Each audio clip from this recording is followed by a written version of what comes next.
dogs on the grill and chili today. I mean, it has just been the epitome of what Columbia is.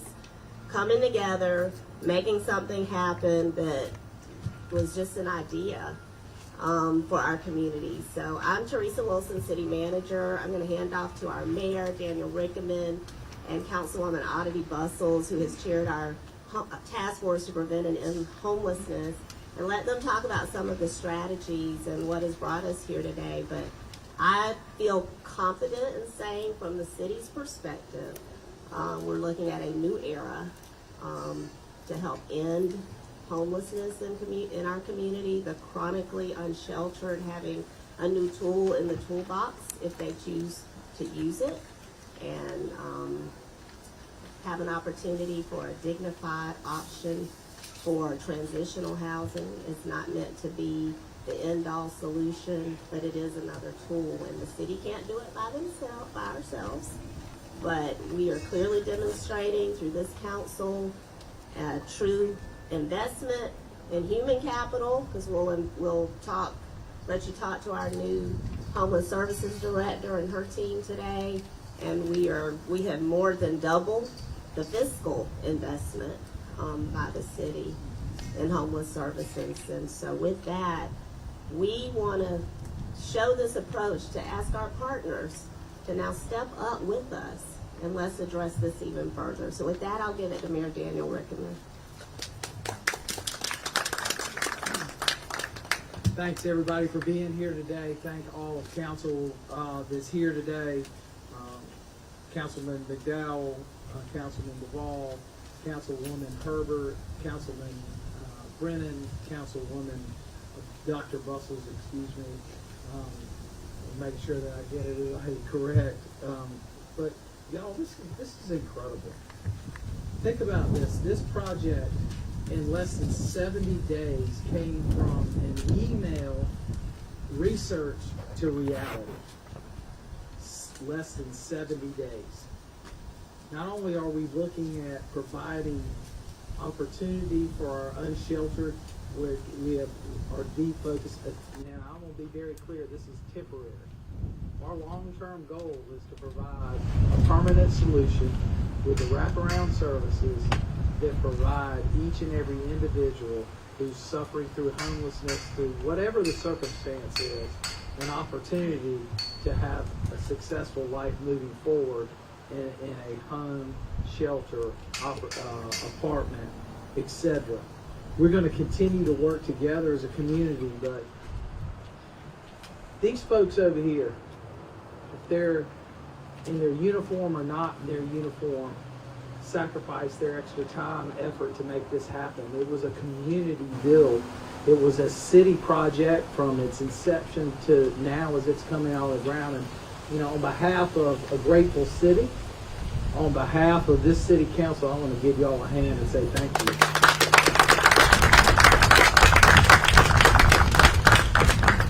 This is only the beginning. And I want to thank all our partners, all the people who came and sat down. I know Ms. Wilson and her team had extensive meetings to put all the logistics together. But we're now taking a step forward. We're not going to solve it with this issue, but we're going to reduce it, and we're going to make sure that people have a dignified place to go and an opportunity to take advantage of all the services, all the compassion, and everything that this community has to offer if you're in that situation. With that, I'm going to hand it over to Dr. Bustles. Thank you everyone for being here today. As I reflect on February, which feels like a lifetime ago, but really wasn't that long ago, when the mayor told me that I would be chairing the task force, I think one thing was very clear with my colleagues and I, Councilman Brennan and Councilman McDowell, that the way things are happening was not working. And that required us to have some hard conversations, uncomfortable conversations. We had to really look within our city, look at the way things are set up, the way we may have been avoiding solving the root causes of issues facing our city and kicking the can down the road for years, and really hold people accountable. And so today what you see is a combination or a perfect storm of so many wonderful things that the city has to offer. our exceptional staff that put this together in 70 days, our partners that were willing to pivot and recognize that we have to try things a little bit differently, our city manager that was open to a new approach that the city council wanted to take in terms of streamlining and bringing services back into the city in terms of the coordination and understanding where there are gaps.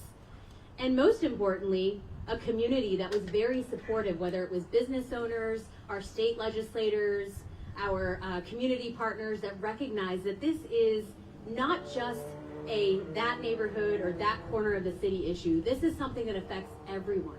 No neighbor, no citizen should be forced to live on the street. And when we take care of our own, our city grows, it thrives, and there's so much potential that we can reach. And so this is just one step in our journey to ensuring that Columbia is an exceptional, compassionate place that takes care of our citizens. And so I wanted to talk a little bit about our short-term and our long-term solutions. I'm going to pause. Yeah, we're working on our quiet zones, actually. Thank you, Mayor. So hopefully that'll resolve some of that. We always knew that the task force would immediately be focused on short-term solutions. That is, for the 250 people that we estimate are chronically unsheltered, we knew that by November 1st, when typically our temperatures drop, we had to do something about that, right? And in our research and in our conversations with providers and community members, we realized that no one was actually focused on this specific population. It can be very daunting to think about homelessness when you think about it as an entire issue, but when you start to narrow down what the city's lane is, what the city's purview is, we began to realize there's really a path to make a difference. And so, like city manager said, the city can't do it all, but we can certainly do our part. And so as we started to look at the chronically unsheltered, we realized that the number one thing we need is a place where people can have temporary housing that is single occupancy. So one of the things that you'll notice in the pallet shelters is that people can live alone and with dignity. And the second thing is we gotta have providers meet where people are. And when you look at the map of services all across the greater Richland area, even with a car, it's difficult to reach some of the services that are available for the homeless. And so we really hope that this is an opportunity to develop that hub, that triage point where providers can come and get folks into the services that they need and really make a more effective system that allows those wraparound services to occur. This is a short-term solution to a long-term problem. And there's much more work to be done that you will be hearing about over the next several months and years to help kind of put those puzzle pieces in place. I think I've shared with you all in the past that we've learned that Columbia actually is the only place that has a low barrier shelter like our partners at Transitions. In fact, we serve almost 19 counties just in Columbia. And so today I'm asking my regional and state partners to step up and help us because we can't take the social burden and cost of those experiencing homelessness alone for the entire state. And we're continuing to work for that regional cooperation, that state cooperation, to ensure that we're providing services that are done well and are well supported by our partners. We've also learned that there continues to be a lack of services after 5 p.m., particularly around mental health. Yesterday at our legislative committee meeting, we worked with our lobbyists to start thinking about a strategy to work with the state to hopefully expand our crisis mobilization unit and other services available after 5 so that people don't have to go to jail when they have a mental health crisis. We've talked about ways in which we can continue to streamline the services that are available. We have over 100 programs available to address different facets of homelessness, and we recognize that sometimes people just don't talk to each other. And we hope that with the hiring of our amazing new director and our manager, and then of course any future staff to come, we can help start having some of those conversations to ensure that we are streamlining those services.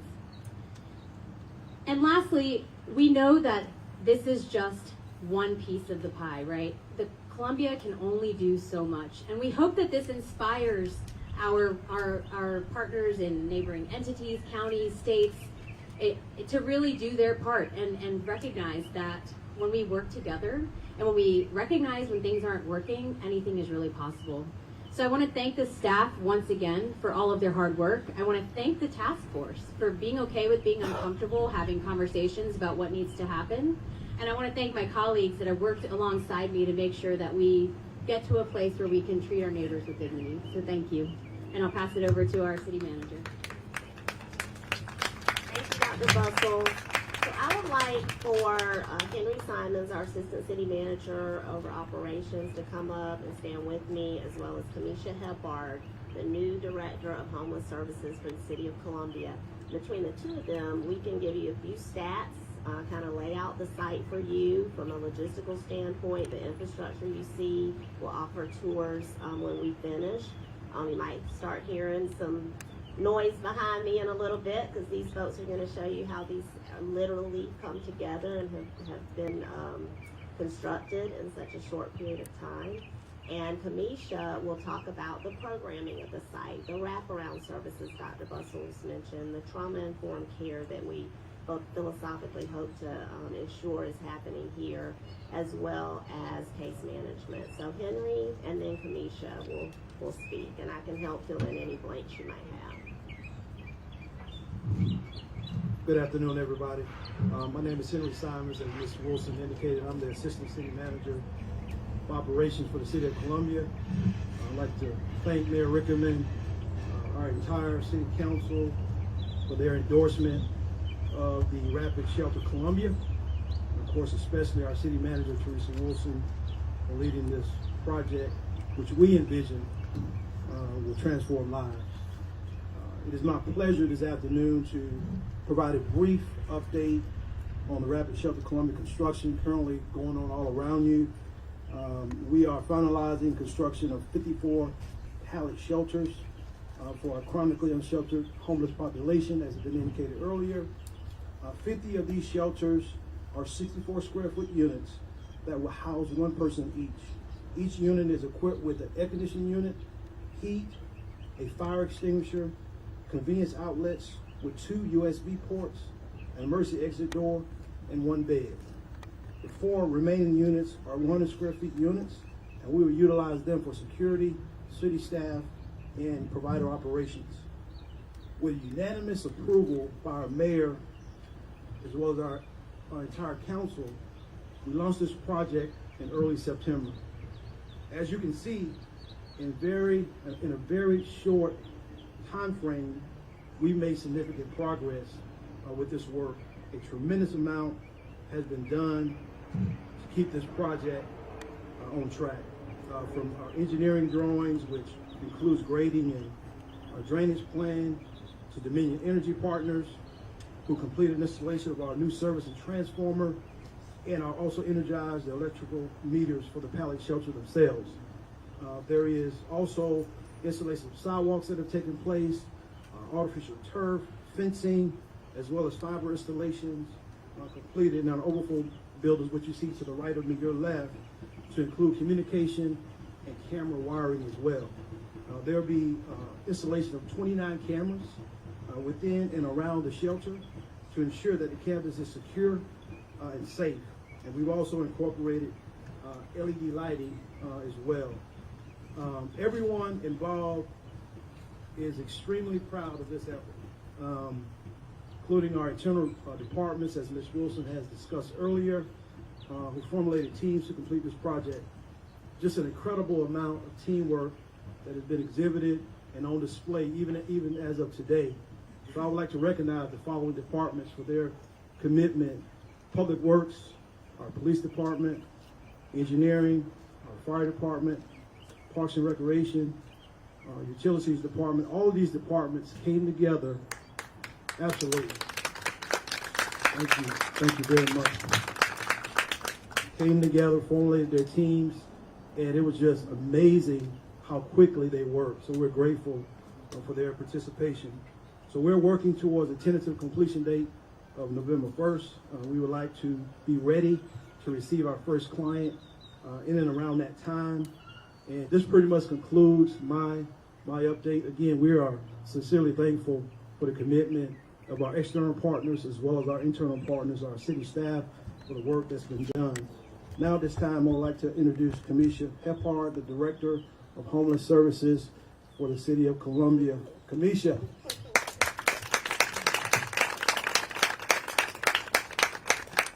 Good afternoon, everybody. Afternoon. Thank you for coming to Hepard. My name is I'm privileged to be here today. I want to thank the city council, Ms. Wilson, the council. I want to thank Mr. Craig Curry from Transitions, allowing my transition into this position to be easy and smooth. I'm excited about doing something that has never been done before. I'm encouraged because I'm a part of a great community where the resources already exist. So it will not be a hard thing in bringing individuals experiencing homelessness into these single occupancy pallets. We have hired a great team of individuals that's going to be able to assist me with making appropriate assessments with clients, bringing them in, providing the resources that they need. The goal would be to bring them to a point of stabilization, whether it's with their mental health or substance use or whatever reason, whatever brought them to homelessness, bringing them to stabilization, and then identifying the appropriate transitional housing for them. So housing may look different for each individual. Some may need to be in supportive housing where the wraparound services are there and they have a meeting each week and following up with what is necessary. Some may be able to use rapid rehousing, if you guys are familiar with that, where they just need a little bit of help with transition over into housing and work on their needs in their home. I'm just excited for the opportunity. I came up just open to answer any questions anybody had.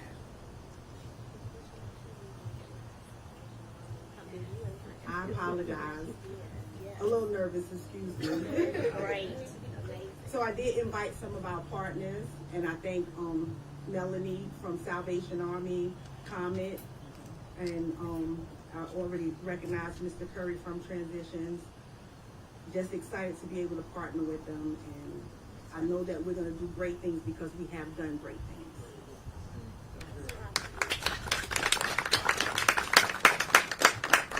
So any questions? We're open to questions. We know you all want to get some B-roll shots of the pallets. I think the air conditioning's on in some of them, so that's pretty neat.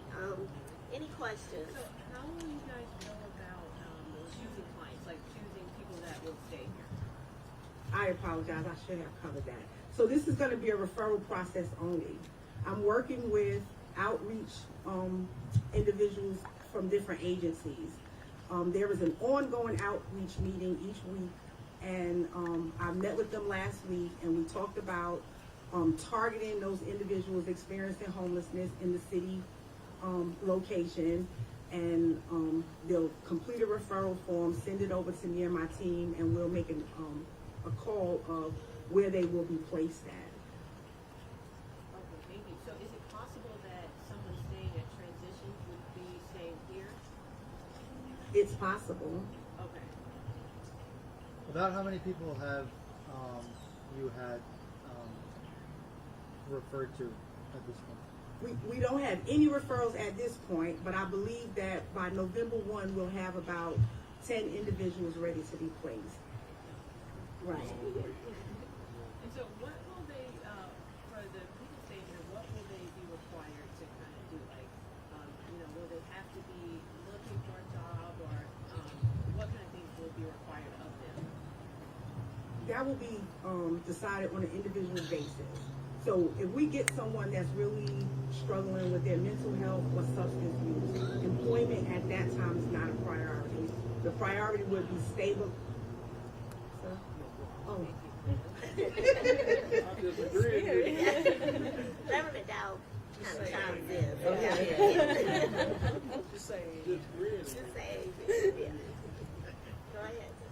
So the priority would be the imminent need for the client.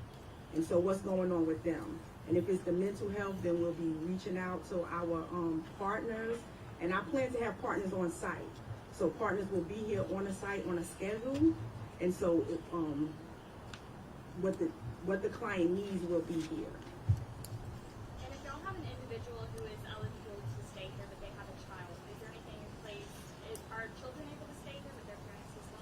No, ma'am, this is gonna be an adult facility only, and it'll be 18 and older. But what we would do is look at our community resources and make appropriate referrals. And what's the term on how long someone can stay? Right now, we are looking at up to 90 days, but because this is something that has never been done before, that's not written in stone. And what is your plan to ensure safety? I know there's going to be a security officer on here as well, but I know there's also going to be a large amount of people staying here. So is there any safety in place?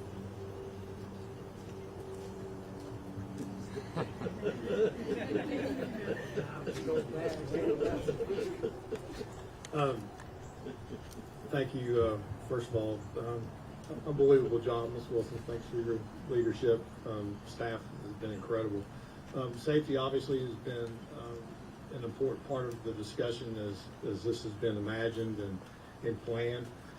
We're working with a private security firm that will have a 24/7 presence here, and that's a presence that can escalate in numbers based on the population that we're serving here. The number one priority is safety of the clients being served and the safety of our staff. We've had lengthy discussions about the quality of security personnel with an emphasis on de-escalation, conflict resolution. But again, number one priority is to keep everybody safe. Communication's important with internally with staff and I say internally, including the police department. Although we are not providing the security here, we are the first line of defense, and we'll be in constant communication. We are a very big part of the referral process and delivering potential clients here. And of course, we work closely with all of our city team on any kind of security or safety measures, and that relationship will be strong here as well. Will the inclement weather center still be available, and will it still be the same amount of beds? Yes, ma'am. It will still be available. The only thing that changed about that service is the name, and going forward is called Rapid Shelter Columbia Overflow. Yes. They're both open, not just one of them. Will there also be staff members here 24/7? Will there be a staff member present all this? Yes, ma'am. Can you talk a little bit more about the transportation offered for the people staying here? I think the comment is... So for Rapid Shelter Columbia, we will provide our own transportation. And I don't want to get that mixed up with the overflow. Overflow transportation is provided by Comet. Rapid Shelter Columbia, we will have our own transportation, providing transportation for clients to appointments and different things they need to attend to.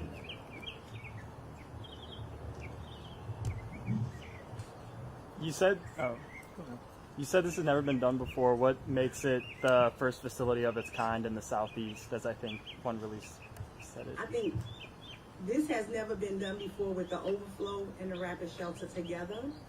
And in addition, these services are for the city of Columbia. Will it only be available to people that were located, homeless within city limits, or also some from the town? From the city of Columbia. It's the individuals experiencing homelessness that we outreach within the city. Within the city Yes, limits? ma'am. And, we have estimated that's about 250 people. Now, they may have come from all over, but they primarily reside in the city of Columbia. Couple of questions. Are you thinking about employing a homeless person or somebody who has experienced homelessness as part of your project? As I've been looking for individuals to hire, that has been an option. I have not had a candidate yet. But if you have a candidate that you feel is, come see me. That was a loaded answer. Well, also the second question is trauma is a very complicated issue, and say there are people that trauma's turned into survivalists.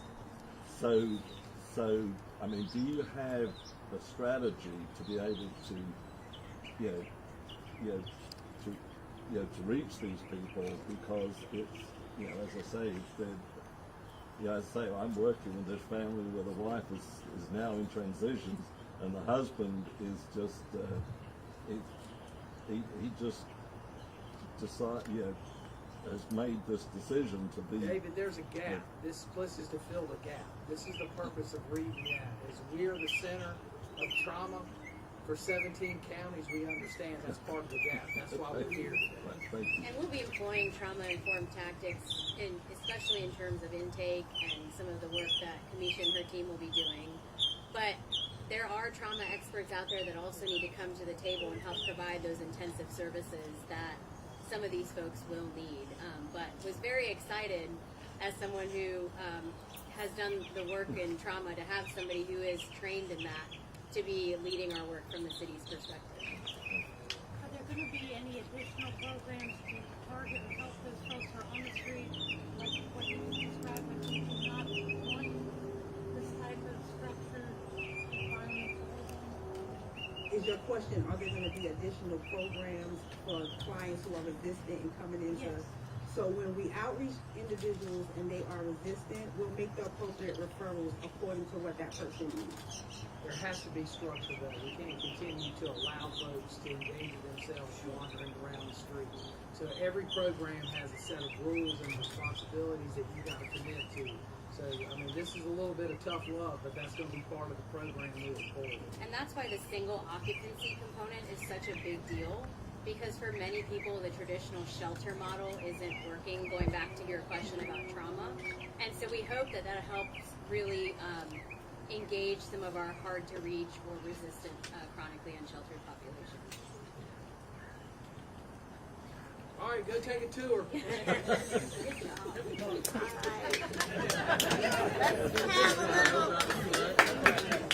Instruction wise, Kelvin, I don't know where, you got it? Going Okay, handheld? good deal. I was just going to ask.